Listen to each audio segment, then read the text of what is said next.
Hi ladies, it's Amanda. I'm just doing a quick update. I am waiting at my husband's work for him to come out. So I thought I'd update you guys. I was supposed to do an update video like a week ago when I got my positive OPK. I got 2 days worth of positive OPKs, and then after that I continued to test and it went negative really quick. So I had about 2 days worth of positive OPKs. I had a lot of cramping and a lot of aching on both the ovaries. So I really don't know what the status is. I know that my left ovary doesn't have a tube, but I was told the right tube can pick up ovulation from the left ovary. So I don't really know. I'm kind of clueless as to how my body is going to work now that there's like one tube missing and all of that. So my period is due on the 24th of October, which is I think Wednesday or Thursday. So like a week from now, a little less. So I feel like I possibly could be pregnant. I've been peeing a lot. Mind you, I drink a lot of water anyways. So I didn't notice an increase. So I don't think it's the fact that I drink a lot of water. And my temperature has been raised. My temperature over the last 3 days or so has been 99.3.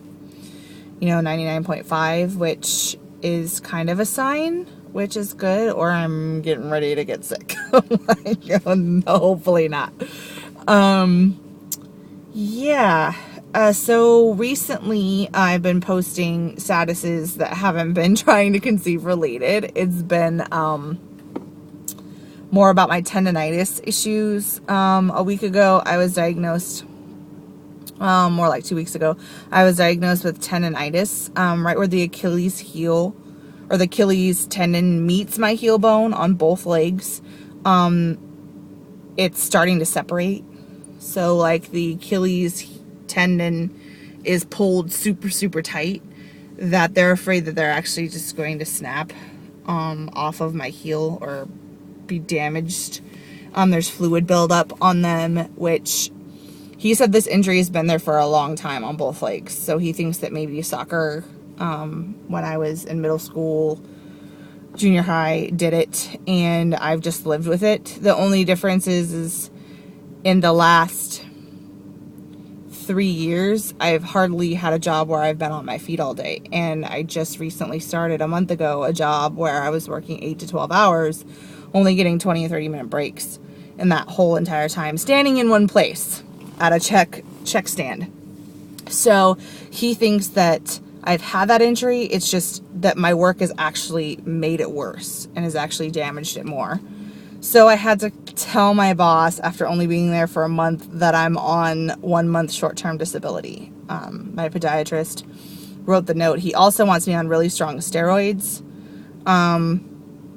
in conjunction with my physical therapy that I'm starting. And I told him that I'm not going to be on those steroids. They're giant anti-inflammatories. And for trying for a baby, that's not good. So I told him I'm not going to take them until I know what this cycle says. If the cycle says I'm pregnant, I'm obviously not taking them. If I'm not pregnant, I can take them for, 3 weeks, over my period and over the testing for ovulation and all that during the time that I'll be in physical therapy, and we'll be trying again next month anyways. I don't want to take them during that 1 week waiting period where I'm kind of like unsure if I'm pregnant or not.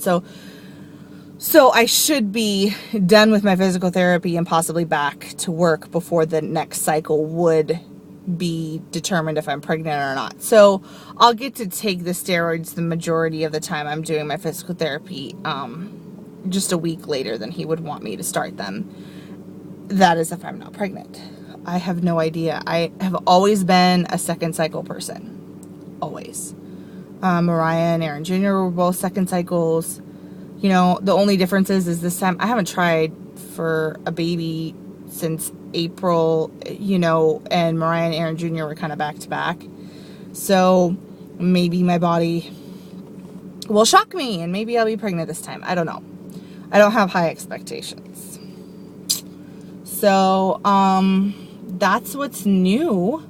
I am wearing this ridiculous boot. I don't know if you can see it. Let's see if I can show you my boot.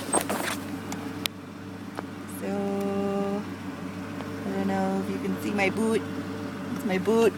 And what's funny is, besides walking around like a freaking gimp, he actually was like, the ultimate would be having them on both legs because both of your legs are damaged, but you can't walk with 2 boots on.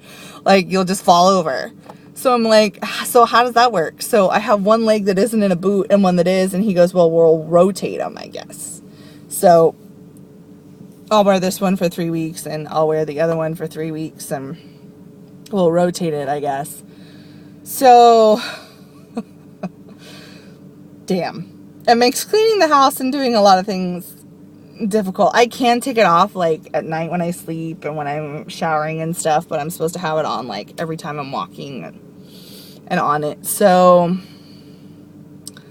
that is my life.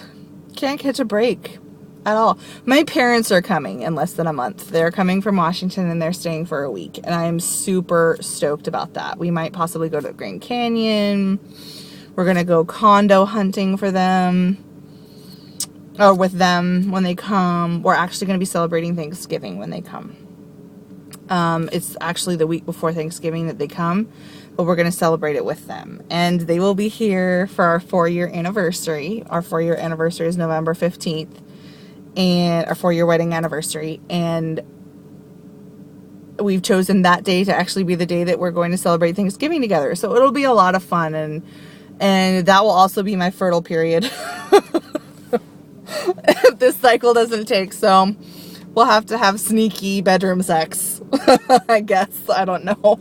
We don't ever try to like have sex when my parents are here. We just try to I don't know. It is our house. And even when we were in Virginia and my parents came to visit, it was like, we can go a week without having sex. Like, it's not going to kill us. And we just didn't want them to hear us, and we wanted to be respectful. But let me tell you something. If I'm in my fertile period and this is my second cycle that always takes anyways, normally I'm not wasting that mojo just because my parents are here.